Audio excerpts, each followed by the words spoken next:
Kuomba ni mafuta ya Shetani. Tena amejaa wengi dunia. Haleluya.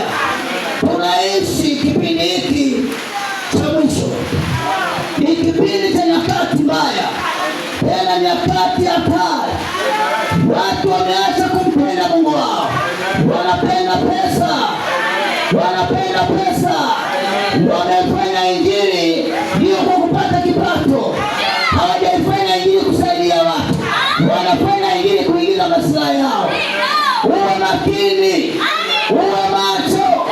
Sikia moja anasema Yesu Yesu. Ukasema na Mungu Yesu.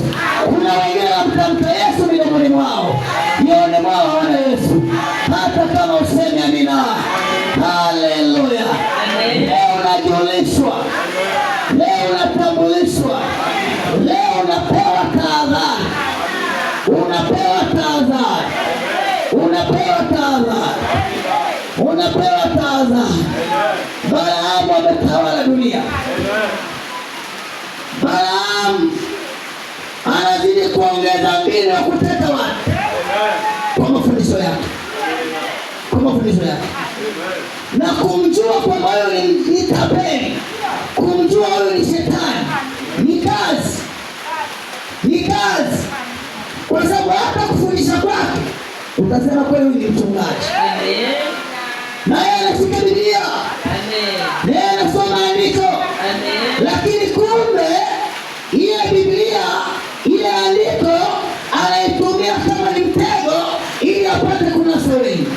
Na wengi wamenasa. Wengi wamenasa. Lakini leo unatolewa kwenye mtego. Nasema leo mtego wa Balaamu lazima kuachie. Hata kama leo mafahamu yako leo unatolewa. Hata kama leo mafahamu yako leo unaachia. Pigia makofi baba mzee wa Yesu, pigia makofi makubwa. Kanisa, shetani yuko kazini. Shetani analala.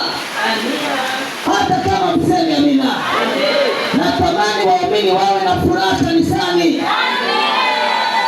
Haleluya. Leo natambua kujua madhara ya Balaamu bila kukutesa na kukutumikisha. Haleluya. Haleluya. Haleluya.